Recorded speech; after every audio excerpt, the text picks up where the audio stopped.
Nah saudara, ada 5 mahkota janji Tuhan dalam hidup kita. Next. Nah saudara, di Ibrani 11 ayat 6 dikatakan demikian. Allah memberi upah kepada orang yang sungguh-sungguh mencari Dia. Ingat baik-baik saudara, tadi saya katakan keselamatan bukan usaha kita. Keselamatan datangnya dari Tuhan. Tapi upah adalah reward yang Tuhan berikan untuk orang yang mencari Dia. Saudara, ada 3 hal makna Tuhan memberikan upah kepada kita. Yang pertama, menandakan kemurahan dan keadilan Allah. Saudara, ketika Tuhan memberikan upah, tandanya apa? Tuhan itu murah hati. Kedua, Tuhan itu adil. Karena Tuhan kita itu bukan Tuhan yang sembrono, saudara sekalian. Saudara kerja capek-capek, ikut Tuhan dengan setia, melayani saudara tanpa upah. Tuhan itu bukan orang yang seperti itu. Tuhan bukan orang yang pelit, bukan Tuhan yang picik yang kita sembah. Tapi Tuhan yang murah hati. Oleh karena itu saudara jangan bandingkan berkat saudara dengan orang lain. Pada satu hari ada seorang pekerja di taman anggur saudara. Seorang pemilik kebun anggur, dia keliling, waduh kelihatannya nih kebun anggur saya kurang pekerja. Saya keliling lah, saya keluar, saya cari orang yang mau kerja di kebun anggur. Pas keluar saudara, di depan rumah ada orang yang nongkrong. Wah ini orang kagak ada kerjaan ini. Lu mau gak kerja tempat gua? Boleh, berapa pak? 1 dinar 1 hari. Oke, saya kerja. Dia masuk ke tempat perkebunan anggur, dia mulai kerja. Dari pagi, jam 9 pagi, dia mulai kerja. Tiba-tiba ini pemilik kebun anggur, dia jalan lagi. Kelihatannya masih kurang nih, cuma 1 nih. Ketemu lagi, ya abang tukang siomay, siomaynya kebetulan lagi habis saudara. Lu mau gak kerja di kebun anggur? Berapa pak upahnya? 1 dinar 1 hari. Boleh. Dia kerja lagi saudara mulai jam 12. Gak berapa lagi jalan lagi saudara habis makan siang. Aduh kelihatannya masih kurang juga nih. Dia jalan lagi, dia cari loe. Ada tukang bakso saudara. Ya, baksonya kebetulan lagi habis. Tanya, bang mau kerja gak? Boleh pak, berapa? 1 dinar 1 hari. Oke lah kerja di kebun anggur. Saudara pas jam 5 sore dia bilang dikumpulkan semua pengerja. Ayo kumpul. Kau menerima upah pada pagi hari ini. Sore hari ini. Yang tadi jam 9 dikasih 1 dinar. Yang tadi jam 12 dikasih 1 dinar. Yang tadinya jam 3 sore dikasih 1 dinar. Yang komplain yang mana saudara? Yang komplain jam 9 pagi. Dia datang ke bapaknya. Pak, yang benar aja. Gua kan kerja dari jam 9. Sampai jam 5 sore. You kasih saya 1 dinar. Yang kerja jam 3 sore, lu juga kasih 1 dinar. Gak adil pak. Orang itu bilang apa? Bukankah saya sudah melakukan kontrak dengan saudara? Kita sudah setuju. Kalau saudara kerja 1 hari upahnya 1 dinar. Bukankah kita sudah sign agreement, gentleman agreement walaupun gak ada tanda tangan. Betul. Kan saya dari kasih tahu tadi pagi. 1 hari 1 dinar. Dan kau sudah setuju. Kalau saya murah hati kepada orang yang baru kerja jam 3 sore, apalah urusanmu? Saudara, kita gak boleh cemburu dengan upah orang. Betul saudara? Yang terdahulu akan jadi terakhir, yang terakhir akan jadi terdahulu. Itulah perihal Tuhan. Itulah yang dimandatkan Tuhan. Artinya apa saudara? Jangan berpikir bahwa kita orang Kristen, kita sudah ikut Tuhan 20 tahun. Kita harus diberkati lebih dibandingkan orang yang baru ikut Tuhan 6 bulan yang lalu. Gak ada ukurannya Tuhan seperti itu. Tuhan bilang apa? Yang terdahulu akan jadi yang terakhir akan jadi terdahulu. Contohnya siapa saudara? Orang Farisi sama orang Saduki, dia belajar Alkitab, dia belajar mungkin Taurat Tuhan. Bukan Alkitab, Torah Tuhan. Ya dari kecil dia sudah belajar ngaji Alkitab, dia udah belajar ngaji Torah. Sampai dia besar, dia hafal itu Torah. Tapi saudara, Tuhan Yesus bilang apa? Kau orang-orang yang munafik.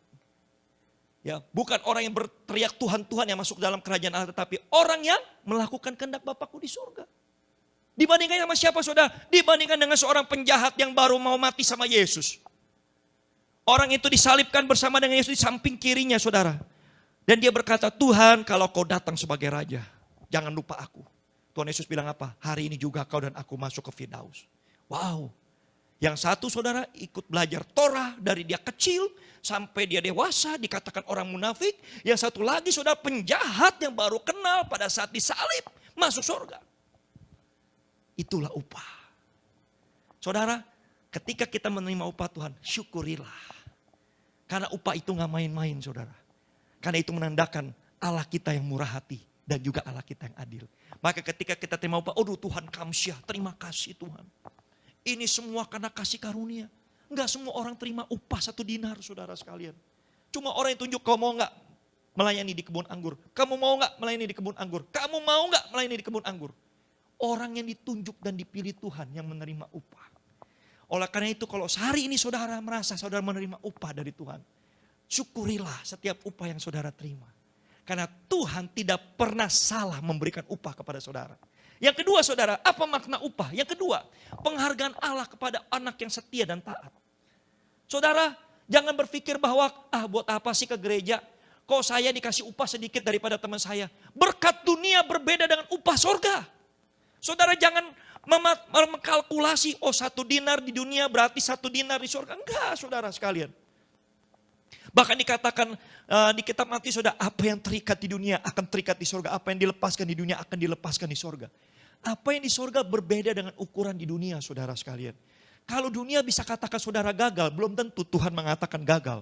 Karena ada rencana Tuhan di dalam hidup saudara yang mungkin melalui kegagalan di dunia. Tapi itu menurut Tuhan adalah keberhasilan.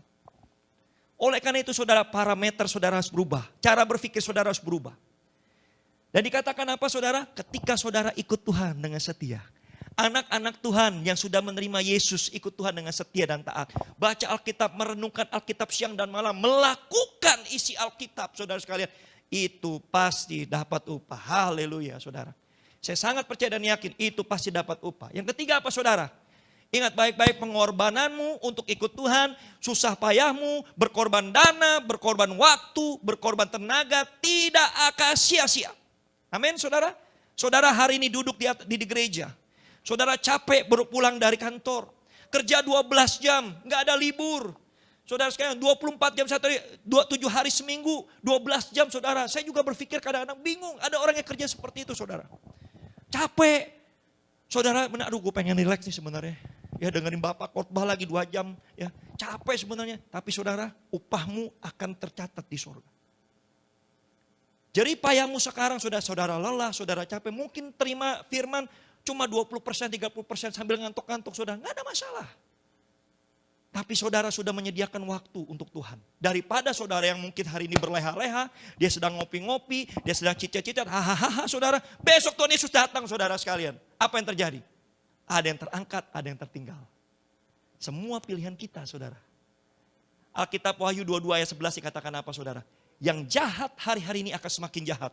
Yang tidak benar akan semakin tidak benar. Dan yang kudus akan semakin kudus. Yang benar akan semakin benar. Hari-hari ini ada pemisahan antara lalang dengan gandum. Antara domba dengan kambing saudara. Kita sudah harus memilih. Saudara yang di tempat ini saya percaya saudara memilih tempat yang tepat. Saudara memilih Tuhan lebih daripada kesenangan dunia. Karena rumah kita saudara ingat baik-baik bukan di dunia ini saudara. Kita ini cuma numpang. Tadi pagi saya katakan saudara kalau yang sudah menikah ya saudara. Kalau cuma numpang di rumah mertua hidupnya gak enak. Saudara juga kalau sekarang ini cuma numpang di rumah kakak, di rumah adik, di rumah siapapun saudara. Numpang di rumah saudara kagak enak, betul gak saudara? Jangan merasa kerasan kalau numpang di rumah orang. Aduh Pak saya di Manila ini masih numpang di rumah teman saya. Pak saya di Jakarta masih numpang, saya belum punya rumah Pak, masih numpang. Namanya orang numpang saudara harus cepat-cepat pergi. Karena itu bukan rumah kita. Oleh karena itu saudara sekalian hari-hari ini kita harus sadar. Dunia ini bukan rumah kita. Tuhan bilang apa? Rumahmu sedang dipersiapkan di sorga. Satu hari aku akan menjemputmu dan akan membawamu ke tempat di surga. Di mana aku ada dan kau harus ada. Itu janji Yesus tadi pagi saya katakan. Itu janji keselamatan. Iman yang benar memastikan engkau mendapat satu kapling di surga. Saudara, banyak orang yang tidak punya rumah di Indonesia maupun di Filipina. Apalagi di Filipina saudara. Saudara tahu nggak 1 meter nih di Filipina harganya berapa? Ini kalau dirupiahkan saudara bisa 50 juta. 1 meter 50 juta saudara. Saudara tinggal di kondo saudara pasti dari kantor disewain saudara. Sewa sekarang satu bulan itu 25 sampai 35 ribu saudara. Apalagi di daerah Fort Bonifacio 1 bulan itu bisa 65 ribu tergantung ukuran. 1 meternya bisa 1.000 peso saudara. Di Makati ini mungkin sekitar 800 peso. Kalau mau beli sekitar 30 juta peso. Saudara bayangin 10 miliar lah anggaplah. Kita bulat ke 10 miliar. Berapa banyak di sini yang punya uang 10 miliar? Saya tanya saudara. Berapa banyak kita mau semua punya uang 10 miliar. Amin saudara, aminkan dulu. Ya, kita punya uang 10 miliar. Berarti kalau saudara bisa beli rumah 10 miliar, berarti uang saudara lebih dari 10 miliar dong, betul nggak? Masa saudara gunakan semua uang saudara tabung saudara untuk beli cuma rumah di Makati 30 miliar. Belum bayar listriknya, belum bayar air, belum bayar kondo jus. Betul nggak saudara? Belum makan hariannya. Kan nggak mungkin kita habiskan duit kita untuk beli kondo saudara.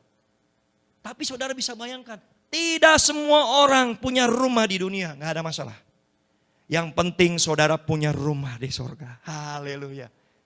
Banyak orang gak punya rumah di dunia, dia gak pusing. Yang penting Tuhan menyediakan tempat di sorga. Iman yang benar memastikan saudara punya kapling di sorga. Saudara gak bisa beli rumah di dunia, gak peduli. Tapi saudara bisa beli di sorga. Saudara punya rumah di sorga, saudara sudah dibuatkan rumah rahmat Tuhan di sorga. Itu jauh lebih mahal harganya dari darahnya Yesus. Ketika saudara percaya, itu tidak bisa dibeli dengan uang. Saudara mau punya 10 kapling di Indonesia, di Makati ini punya 10 kondo, 1 lantai, saudara beli semua. Belum tentu saudara punya rumah di surga. Saudara yang di sini mungkin gak punya rumah, tapi saudara setia sama Tuhan, taat kepada perintah-perintahnya, dikasih rumah gede di surga. Tuhan bilang apa? Rumah Bapakku banyak kamar, aku sedang mempersiapkannya untuk kamu, ditulis namanya. Darius, Denny, udah disiapkan saudara. Ketika tiba semuanya, aku datang menjemputmu. Supaya engkau tinggal sama-sama aku. Saudara jangan khawatir kalau kau gak punya rumah di dunia. Pastikan kau punya rumah di sorga. Amin saudara. Nah saudara, itulah yang saya katakan. Ada upah bagi orang yang taat dan setia. Nah saudara, kita mau belajar hari ini. Ada 5 mahkota, ada 5 upah. Next. Ada 5 upah yang mau kita pelajari saudara. 5 mahkota janji Tuhan. Yang pertama. Next, Mur. Crown of glory atau mahkota kemuliaan. 1 Petrus 5 ayat 4. Mungkin kita bisa baca sama-sama saudara. Next, Mur. Ya 1 Petrus 5 ayat 4. Ger, bisa tolong Ger. Ini gak nyala. Kita baca ya saudara ya. Saya bacakan untuk saudara. Gembalakanlah kawanan domba Allah yang ada padamu. Jangan dengan paksa tetapi dengan sukarela sesuai dengan kehendak Allah. Dan jangan karena mau mencari keuntungan. Tetapi dengan pengabdian diri janganlah kamu berbuat seolah-olah kamu mau memerintah atas mereka yang dipercayakan kepadamu. Tetapi hendaklah kamu menjadi teladan bagi kawanan domba itu. Maka kamu apabila gembala agung datang, kamu akan menerimanya mahkota kemuliaan yang tidak dapat layu. Haleluya. Inilah upah yang pertama saudara. Mahkota kemuliaan. Kepada siapakah mahkota kemuliaan diberikan? Bisa kepada kita semua saudara. Inilah reward. Ingat baik-baik saudara. Terima Yesus memperoleh keselamatan. Tapi belum tentu saudara menerima reward. Yang menerima reward apa yang pertama saudara? Reward yang pertama adalah mahkota kemuliaan. Ketika apa? Ketika saudara menjadi teladan. Ketika saudara menjadi panutan. Ketika saudara bisa menjadi contoh bagi orang-orang lain. Mungkin di kantor saudara, di rumah, di komunitas. Saudara membawa mereka kenal Yesus. Saudara membawa mereka menjadi pribadi yang lebih baik. Saudara membawa mereka untuk menjadi orang-orang yang percaya dengan sungguh-sungguh kepada Tuhan. Maka dikatakan apa? Gembalakanlah domba-dombaku. Ingat saudara baik-baik. Gembalakan domba bukan berarti pekerjaan pendeta. Bukan berarti pekerjaan gembala saja. Bukan berarti pekerjaan pemimpin. Tapi gembalakanlah dombaku itu pekerjaan kita semua. Saya pernah mengatakan kepada saudara sekalian di mimbar. Saya katakan begini saudara sekalian. Mungkin saudara gak sadar. Tapi banyak teman-teman saudara yang mengidolakan saudara. Percaya gak saudara? Ingat loh saudara. Pak saya ini bukan pemimpin. Apa sih hebatnya saya pak? Ya, saya gak pintar. Pekerjaan saya biasa-biasa saja. Tampilan saya juga biasa-biasa saja. Saya gak pintar ngomong. Ya, saya kurang ini, saya kurang itu. Tapi ingat baik-baik saudara. Ada orang-orang yang mengidolakan saudara tanpa saudara sadar. Siapa dia? Saya gak tahu saudara. Mungkin teman saudara. Mungkin adik saudara. Dia melihat, mungkin di komunitas saudara biasa-biasa, tapi adik saudara mengidolakan saudara. Koko saya, kakak saya adalah orang yang baik. Dia peduli, dia care sama keluarganya. Saya sayang sama koko saya ngomong apa, kakak saya ngomong apa, saya ikutin. Saudara, ingat baik-baik. Ketika kau jadi teladan, kau dapat mahkota kemuliaan. Kenapa? Karena kau menjadi panutan, menjadi contoh, menjadi example bagi teman-teman, bagi adikmu, bagi kakakmu. Mungkin bagi orang tuamu yang belum percaya Tuhan. Kau jadi contoh, anakku luar biasa. Anakku ikut Tuhan luar biasa, melayani luar biasa, jadi berkat. Ingat baik-baik saudara sekalian, itulah upahmu ketika kau setia sama Tuhan, menjadi contoh dan teladan. Kenapa saudara kau harus diberikan mahkota? Enggak gampang. Betul enggak saudara? Kita ini hidup, apalagi hamba-hamba Tuhan termasuk saya saudara pendeta. Kita hidup seperti di dalam akuarium. Saudara tahu ikan arwana? Ikan arwana kalau berenang saudara dilihatin sama orang. Waduh bagus banget ya. Warnanya emas, emas kemerah-merahan. Nah ini Denny ini pemilik ikan hias ya Denny. Ya. Pemilik ikan hias bukan pengusaha ikan hias, pemilik ikan hias. Ya, nanti jadi akan pengusaha ikan hias saudara. Nah, Denny masih single kebetulan saudara. Lagi di sini yang mungkin masih single boleh lah ya. Nah saudara pemilik ikan hias. Saudara punya ikan arwana saudara. Atau ikan lohan yang palanya seperti kejedot tembok saudara. Yang bulat. Saudara itu kayak kanker otak saudara. Mahalnya minta ampun saudara. Mundar mandir kita lihat, bagus banget ikan lohan nih.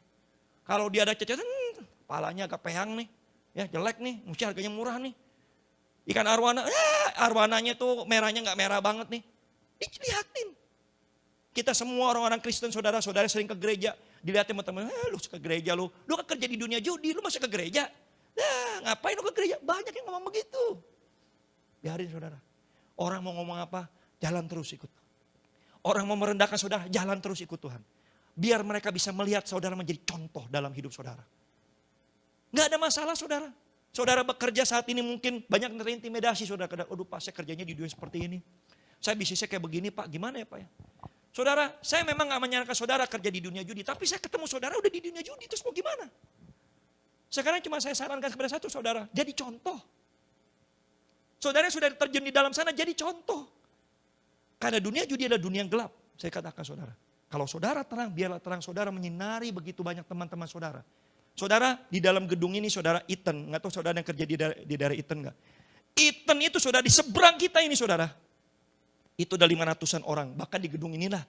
Di Burgundi ini ada mungkin 200, 300, 400 orang saudara yang kerja di sini.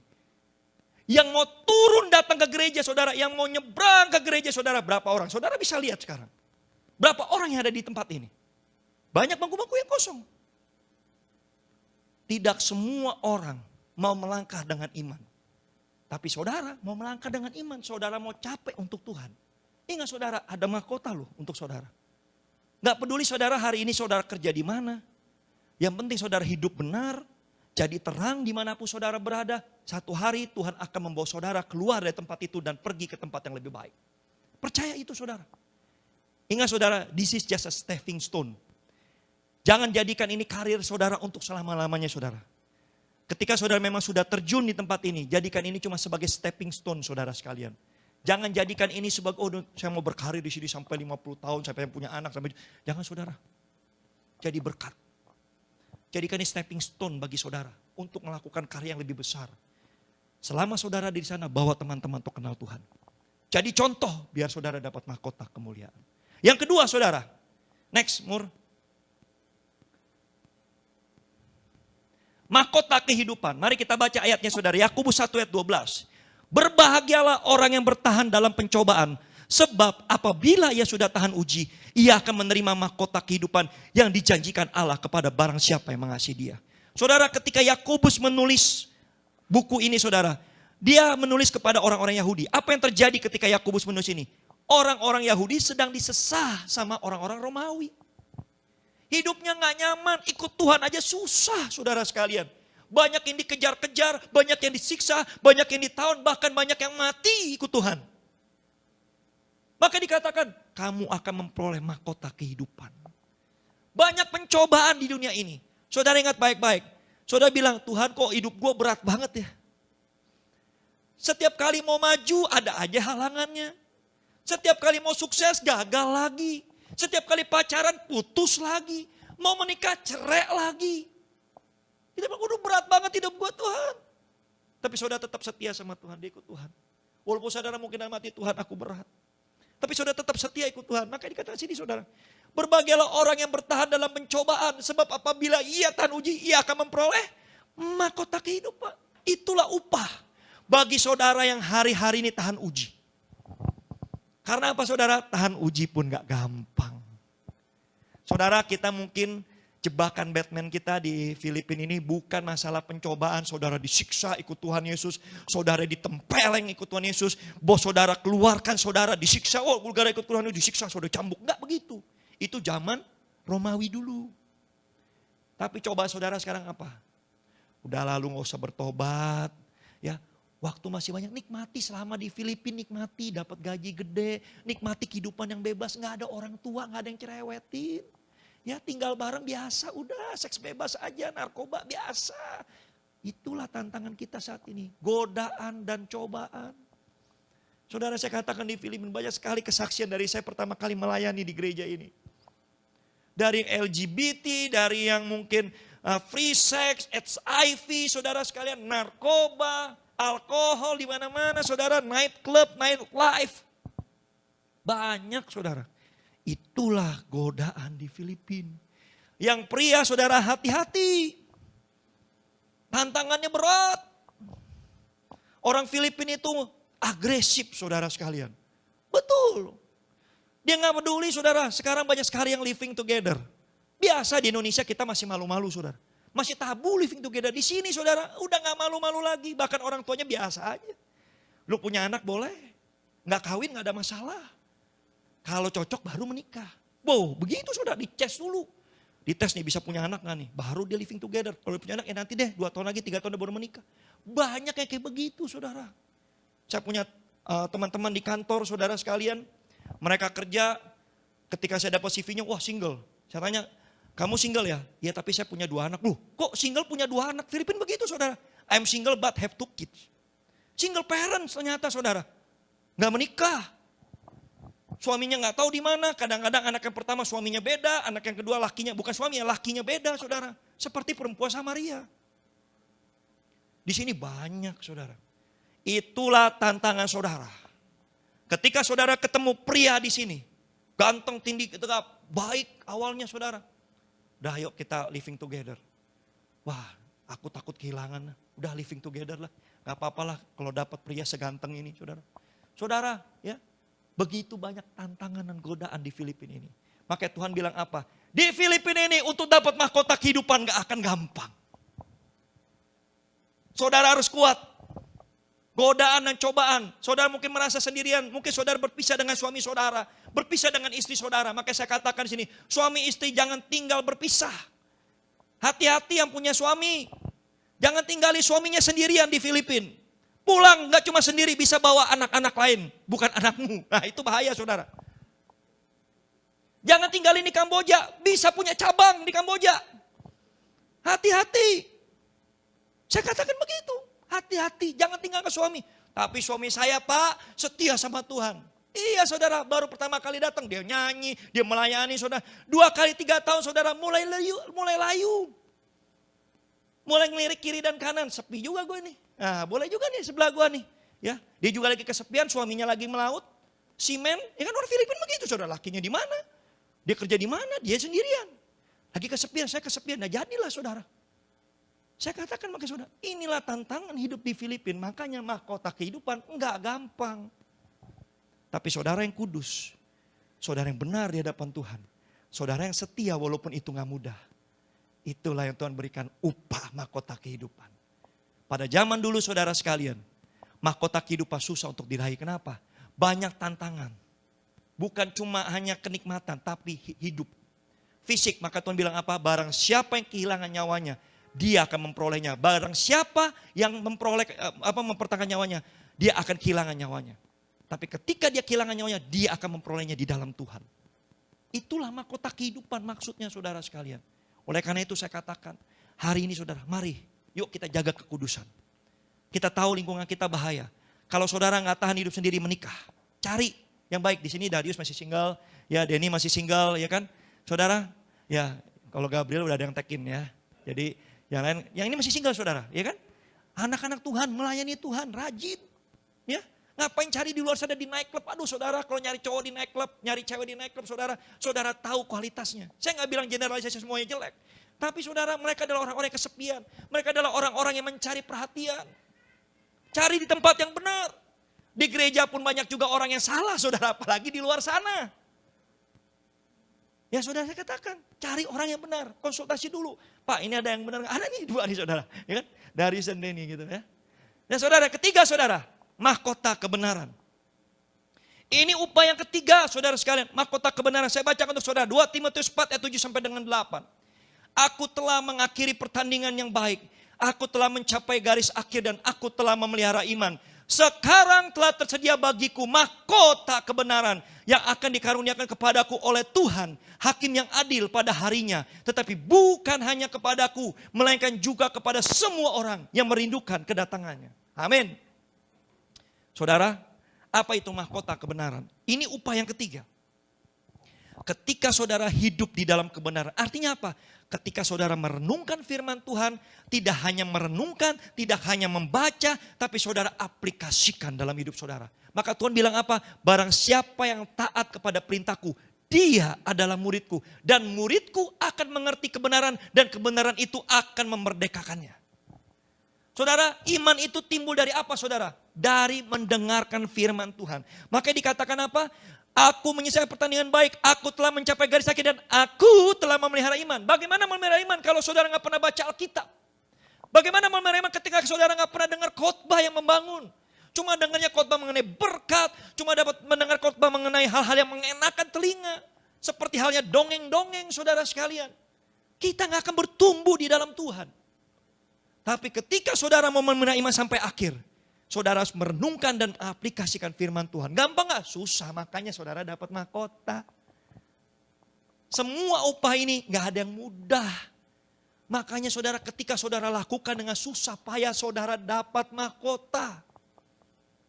Mahkota kebenaran yang saudara dapatkan ketika saudara setia sama firman Tuhan. Firman Tuhan ini banyak yang menganggapnya cuma sekedar fiksi belaka saudara. Ketika saudara, waduh seru ya, ini cerita Al-Baham. Wah seru ya cerita Nuh ya, wah seru ya cerita Goliat ya, wah seru nih ada sedikit semi-seminya nih, si Samson sama Delila.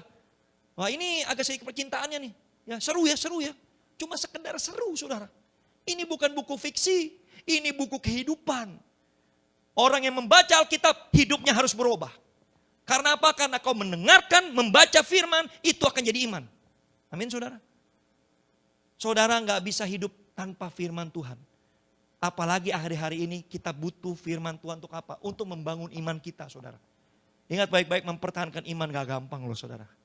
Hari-hari ini saudara baca lihat di Facebook, di YouTube, ya di Instagram. Saudara lihat banyak anak-anak Tuhan yang meninggalkan imannya hanya karena pacar. Hanya karena jabatan, hanya karena kekayaan. Saudara satu hari saya ketemu dengan orang Filipina. Orang Filipina ini cukup tinggi posisinya di kantor saya saudara. Ya, dia katakan kepada saya, bro, sebelum saya kerja di Kalbe nih, Kalbe perusahaan yang lama, perusahaan ini, saya kerja di UAE saudara, United Emirat Arab, UEA ya, itu di Dubai. Gajinya gede, mobilnya sudah Mercedes S-Class. Bosnya bilang gini, lu kalau mau ikut agama sebelah, ya, kau akan kujamin hidupmu sampai akhir hayatmu. Kau akan berlimpah kekayaan. Itu saudara. Coba saudara kenal teman-teman Filipina yang pernah kerja di luar negeri. Semuanya ditawarkan, terutama di negara-negara Arab. Semuanya ditawarkan untuk convert. Ketika kau convert, kau akan dapat jaminan hidup. Aku akan memelihara hidupmu sampai akhir hayat. Kau tidak akan kekurangan, kau tidak akan kekurangan apapun dan kau akan berlimpah dengan kekayaan. Siapa yang gak mau saudara? Tinggal di Filipina hidupnya susah, tinggal di Filipina kerjaannya gak tentu, tinggal di Filipina banyak ini dan banyak itu saudara. Tapi puji Tuhan, orang itu tidak.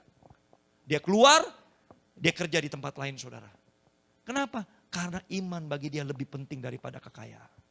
Iman lebih penting daripada jabatan. Iman lebih penting dari kekuasaan. Karena apa? Saudara bisa beli rumah di dunia tetapi belum tentu bisa beli rumah di surga. Hanya dengan iman yang benar saudara punya kapling di surga. Itulah iman yang benar. Jangan tinggalkan Yesus karena pacar. Banyak orang tinggal, aduh Pak gimana ya saya udah umur segini. Untung gak ada yang mau loh Pak. Kalau gak ada yang mau gimana nih saya gak bisa punya pacar. Saya sendirian sampai akhir hayat. Saya udah gak ada orang tua. Gimana Pak? Udahlah siapa aja gue embat. Ya saudara. Ya walaupun dia punya istri lah. Walaupun dia agama seberang lah. Gak apa-apa deh. Yang penting saya ada teman, nanti saya bisa ajak dia kenal Tuhan. Kita bilangnya begitu saudara. Berapa banyak anak-anak Tuhan yang terjerumus. Nanti pacarku kubawa kenal Tuhan. Dianya yang terbawa-bawa saudara pindah ke agama sebelah. Kenapa? Begitu mudahnya meninggalkan Yesus hanya karena pacar, hanya karena kekasih saudara sekalian. Coba saudara lihat begitu banyak. Artis-artis, coba saudara lihat. Banyak juga yang punya kekuasaan, kita tinggalkan. Karena apa? Karena jabatan dan harta. Hati-hati saudara. Maka dikatakan di sini, barang siapa yang memelihara iman, akan memperoleh mahkota yang kebenaran. Yang keempat saudara, mahkota sukacita dan kemegahan. 1 Tesalonika 2 ayat 19. Sebab siapakah pengharapan kami atau sukacita kami atau mahkota kemegahan kami di hadapan Yesus Tuhan kita pada waktu kedatangan kalau bukan kamu. Saudara, apakah mahkota sukacita dan kemegahan yang diberikan Tuhan? Ketika saudara membawa teman saudara kenal Yesus. Satu jiwa bertobat, maka seluruh isi sorga bersorak-sorai. Satu jiwa bertobat, satu keluarga diselamatkan. Ya baik-baik saudara. Satu jiwa teman saudara berkorban, satu keluarganya dia diselamatkan. Makanya ada sukacita. Belenggu-belenggu setan semua dipatahkan saudara. Mata yang buta akan melihat. Telinga yang tuli akan mendengar. Mulut yang bisu akan berbicara. Memuji Tuhan. Itu yang saat ini banyak orang mengalami belenggu. Saudara tahu kenapa teman saudara, kalau saudara injili dia gak mau datang ke gereja. Padahal dia anak Tuhan dari kecil, dia sudah Kristen. Ya mungkin aja belum dibaptis, tapi dia sudah Kristen, papa dan mama Kristen. Kenapa? Matanya buta, telinganya tuli, dan mulutnya bisu. Ini semua jerat iblis saudara sekalian. Ketika saudara dengan gigi dan giat, saudara terus ajak teman saudara, yuk ikut Tuhan yuk. Lu udah lama gak ke gereja lu. Ayo kita ikut persekutuan, lu gak usah ke gereja deh, ikut persekutuan. Saudara kita ada kul yang pro saudara sekalian. Saudara ikut kul yang pro. Ya kita tiap hari Kamis jam 7 malam di gereja saudara. Ini anak-anak muda semua saudara yang kerja-kerja ini. Coba saudara ikut. Karena gereja saudara cuma 1-2 jam 1 minggu saudara gak cukup bagi saudara. Saudara mungkin perlu mengeluarkan unek-unek, perlu didoakan, perlu di-encourage. Karena apa saudara, tadi saya katakan, seminggu ini walaupun kita cuma seminggu nanti juga ke gereja lagi, saudara jangan hati-hati saudara. Seminggu ini berat. Berat saudara, lewati seminggu ini gak gampang loh. Maka oleh karena itu saudara ayo, cari waktu lebih banyak untuk Tuhan. Saudara sekali lagi saya mau umumkan, tanggal 13 November hari Minggu saudara, kita ada Healing Movement Camp. Cuma 1 hari saudara, jam 7 kita berangkat sampai sana mungkin jam 8, setengah 9. Jam 9 kita mulai sudah sampai jam 6 sore. Kita ada Healing Movement Camp saudara. Ini acara sudah kita lakukan beberapa kali di Filipina. Dan semuanya dipulihkan Tuhan. Saudara kalau hari-hari ini saudara merasa, aduh gue berat banget loh hidup gue. Ya, kelihatannya gue perlu refreshment deh. Gue kelihatannya perlu recommitment deh sama Tuhan. Saudara ikut. Saudara coba cuti 1 hari aja. Saya gak minta banyak-banyak, cuma 1 hari saudara. Coba saudara akan mengalami perubahan dalam hidup saudara. Mungkin saudara punya masalah dengan istri, dengan suami. Punya masalah dengan mungkin orang tua. Punya masalah dengan kakak atau adik. Saudara coba ikut deh. Ya, saya encourage saudara nih. Cuma 1 hari dan biayanya itu 1.500 saudara. Biayanya untuk apa saja? Pertama akomodasi. Kedua saudara dapat makan pagi, dapat makan siang, dapat snack sore, dapat makan malam. Gereja tidak mengambil untung sama sekali. Bahkan untuk PK-nya pembicara saudara itu keluar dari gereja. Bukan dari biaya itu. Nah saudara saya mau encourage saudara. Ayo ikut. Coba daftar. Gak perlu bayar dulu. Saudara yang penting daftar dulu biar kita bisa siapkan tempatnya. Sampai hari ini sudah ada 24 orang saudara yang daftar. Ya kita mau sampai 30 maka sampai 50 saudara. Terakhir kita adakan itu sekitar 40 sampai 50 orang saudara. Saudara boleh tanya teman-teman yang sudah ikut HMC. Semua orang dipulihkan Tuhan. Saudara ini bukan bicara mengumbar dosa. Enggak ada mengumbar dosa saudara. Saudara yang merasa ada komen, saya mau dipulihkan loh Pak. Dipulihkan apa? Banyak hal saudara, saya selalu khawatir. Saya selalu takut, saya selalu gentar dalam hidup saya. Apalagi di Filipina ini saya pelarian Pak sebenarnya Pak. Saya sebenarnya gak mau kerja di Filipina, saya pelarian Pak. Saya mau dikuatkan dong dalam Tuhan, ikut saudara. Pak hubungan saya dengan orang tua saya gak benar, makanya saya lari ke Filipina Pak. Saya ditinggal pacar saya kawin Pak, saya lari ke Filipina Pak. Nah kayak begini-begini saudara. Saudara gak perlu mengumbar-umbar, kita gak perlu tahu cerita saudara. Gak perlu tahu saudara. Saudara terbuka sama Tuhan. Saudara akan dibimbing dalam HMC itu saudara. Untuk terbuka secara pribadi sama Tuhan, bukan sama kita. Makanya saudara ikut. Momen ini nggak cuma setahun sekali loh saudara. Dan kebetulan kali ini tanggal 13 November saudara, hari Minggu. Makanya kita nggak ada ibadah di tempat ini saudara. Semua kita alihkan ibadah kita di HMC. Supaya apa? Supaya kita fokus, supaya saudara bisa ikut semua. Ayo saudara, ini udah momen kita saudara. Ya, yang bisa cuti-cuti saudara. Minta tolong sama temennya atau minta ganti shift lah. Ya, biar saudara bisa ikut. Nanti tahun depan mungkin teman saudara yang ikut, gantian. Karena mungkin saudara juga tahu, temen gue butuh nih. Coba deh, ajak saudara. Berapapun yang saudara ikut, kita masih bisa tampung. Saudara nggak perlu khawatir. Pak, tapi saya ada 20 orang ikut. Wah silakan, puji Tuhan. Kita kesiapkan tempatnya. Saudara nggak perlu khawatir mengenai tempatnya kosong segala macam. Nggak usah khawatir saudara. Saudara daftar dulu, ya komitmen untuk ikut. Saudara kenapa? Ya kadang-kadang nih saudara, waduh aku pengen ikut, tiba-tiba iblis berkata, udah jangan ikut lo. Ya nanti dosa lo diumbar-umbar. Ya ini, saudara banyak halangannya untuk dipulihkan. Namanya orang dipulihkan saudara, ketika kau dipulihkan kau akan memiliki terobosan. Hidupmu akan berubah saudara. Orang lain akan sekitarmu akan bisa melihat, ada terobosan dalam hidupmu. Ini yang Tuhan ingin kerjakan, tapi iblis mengatakan beda saudara. Jangan ikut, nanti lu diumbar-umbar dosanya. Saudara, kita tidak ada yang membuka-buka dosa saudara. Tujuan kita adalah mendoakan saudara, kita bimbing saudara untuk memulihkan citra diri, memulihkan hati Bapa kepada saudara. Mungkin ada rasa kesel dengan papa, dengan mama, kita pulihkan. Banyak anak-anak Tuhan, dan teman-teman kita yang tadinya mungkin punya kepahitan dengan orang tuanya, dipulihkan saudara. Pulang dari HMC, dia telepon mama, sorry ya. Hubungan keluarga baik, saudara hidup juga lebih nyaman. Pasti gak ada ganjalan di dalam hati saudara. Kerjanya juga lebih benar. Bertanggung jawab. Karir saudara juga bisa lebih baik. Mungkin saudara punya insight atau punya hikmat untuk buka bisnis. Gak tahu saudara, Tuhan akan bisa bicara dengan saudara. Masing-masing pribadi. Makanya saudara encourage saudara tanggal 13 November untuk ikut HMC. Kita berjuang saudara untuk dapat mahkota sukacita. Bawa teman-teman saudara yang belum kenal Tuhan. Ya, saudara ingat baik-baik. Saudara membawa teman untuk kenal Tuhan. Ada mahkota loh saudara. Itu upah yang Tuhan berikan. Mahkota sukacita dan kemegahan. Nah yang terakhir saudara sekalian. Adalah mahkota abadi. Incorruptible crown. 1 Korintus 9 ayat 25-27 dikatakan demikian. Tiap-tiap orang yang turut mengambil bagian dalam pertandingan. Menguasai dirinya dalam segala hal. Mereka berbuat demikian untuk memperoleh suatu mahkota yang fana. Tetapi kita untuk memperoleh sesuatu yang mahkota yang abadi. Sebab itu aku tidak berlari tanpa tujuan. Dan aku bukan petinju yang sembarang saja memukul. Tetapi aku melatih tubuhku dan menguasai seluruhnya. Supaya sesudah aku memberitakan Injil kepada orang lain. Jangan aku sendiri ditolak. Tujuannya apa saudara mahkota abadi? Holistik dari apa yang kita kerjakan. Kita berani untuk mengambil langkah iman, untuk berlomba di dalam pertandingan iman. Saudara nggak takut, saudara punya komitmen. Saudara ketika saudara bilang, Tuhan Yesus aku mau ikut engkau. Ini langkah iman loh saudara, nggak gampang loh. Karena ketika saudara bilang, aku mau ikut engkau. Ada waktu, dana, dan tenaga yang akan saudara korbankan untuk Tuhan. Banyak orang nggak berani mengambil langkah iman. Terus terang saudara, nggak ada yang berani. Waktu, contohnya saudara, capek hari ini mestinya bisa tidur, dengarkan firman. Sebenarnya saudara bisa tidur, bisa ngopi-ngopi di UCC, di Starbucks. Bisa makan-makan mungkin ya di buffet di mana saudara. Tapi saudara di sini meluangkan waktu untuk Tuhan. Kedua, tenaga saudara capek, lelah. Saudara korbankan untuk Tuhan. Yang ketiga apa saudara? Saudara korbankan dana, saudara sumbang, saudara bantu pelayanan. 3 hal ini saudara yang gak gampang. Banyak orang bisa berkorban harta. Udahlah gue kasih perpuluhan, selesai hidupku. Tuhan aku diberkati.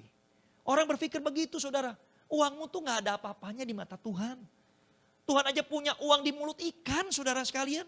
Di mulut ikan aja ada uang. Tuhan Yesus bayar pajak dari mulut ikan. Ikan uangnya saudara. Uang kita tuh bukan apa-apa. Tapi Pak perpuluhannya besar. Gak ada masalah saudara. Saudara mau kasih perpuluhan atau enggak, gak ada masalah. Tuhan itu kaya saudara.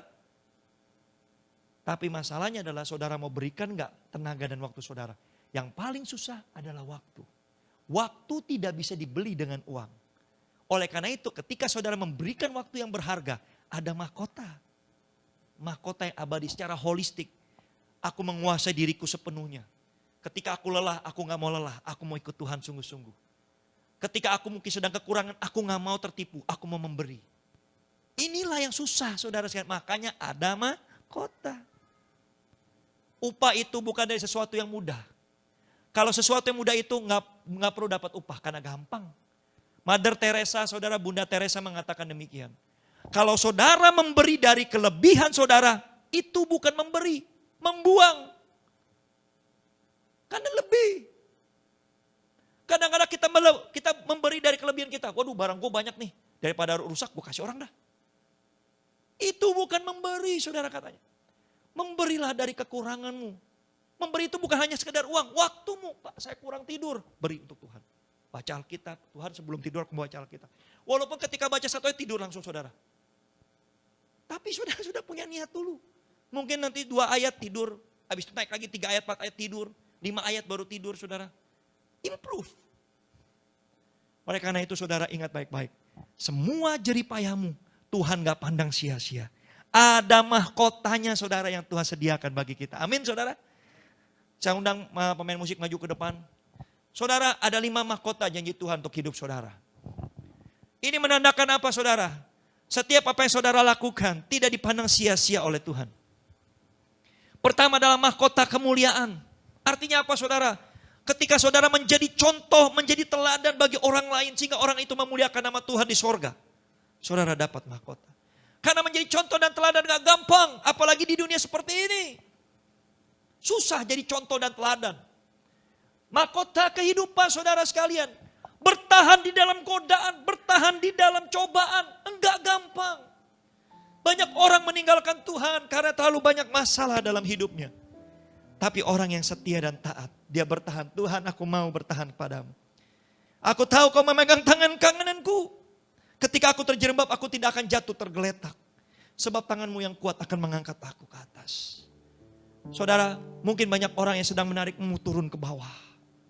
Tapi ingat baik-baik, satu tangan Tuhan yang kuat sanggup menarikmu ke atas.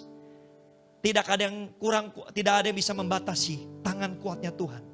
Ketika Tuhan membuka jalan hidupmu, tidak ada yang bisa menutup. Tapi ketika Tuhan sudah tutup, saudara, tidak ada pun yang bisa membuka. Yang ketiga saudara, mahkota kebenaran. Ketika kau mau mengaplikasikan firman Tuhan, jangan jadikan firman Tuhan sebagai buku fiksi. Jadikan ini buku panutan, buku pedoman dalam kehidupanmu. Karena di dalamnya ada kekuatan Tuhan. Ketika kau baca timbul iman. Kau bertahan sampai akhir, kenapa? Karena firman Tuhan menjadi rema dalam hidupmu. Kau berjalan, kau ingat firman Tuhan. Aku gak boleh begini. Aku tahu hidupku mungkin tidak sempurna. Tapi aku mau jadi sempurna seperti Yesus. Kau akan mendapatkan mahkota kebenaran saudara. Mahkota sukacita. Kau tidak biarkan teman-temanmu terlantar. Kau punya empati saudara, kau punya belas kasihan. Kasihan teman gue. Kalau dia gak kenal Yesus, dia akan binasa. Kau bawa mereka kenal Tuhan. Karena kau kebawa mereka kenal Tuhan, semakin banyak jiwa yang kau bawa untuk kenal Yesus. Mahkota sukacita akan menantimu. Keluargamu akan dimenangkan dalam nama Yesus. Tuhan tidak akan membiarkan keluargamu. Mungkin hari ini kau berkata, Tuhan aku bawa teman-temanku kenal Tuhan, tapi keluargaku gak kenal Yesus. Saudara ingat baik-baik. Tidak ada satupun upah yang tertinggal untukmu. Termasuk untuk seluruh keluargamu Tuhan perhitungkan. Yang terakhir saudara, mahkota abadi. Ketika kau sungguh-sungguh melangkah dengan iman. Kau bilang, Tuhan aku mau komitmen. Dana, daya dan waktu aku berikan kepadamu. Aku tahu aku tidak punya banyak. Tapi aku mau memberikan yang terbaik. Kau akan memberikan menerima mahkota yang abadi saudara. Kuasailah dirimu saudara. Jangan menjadi keinginan dagingmu melebihi daripada keinginan rohmu. Biarlah hari ini kita mau berdoa saudara sekalian.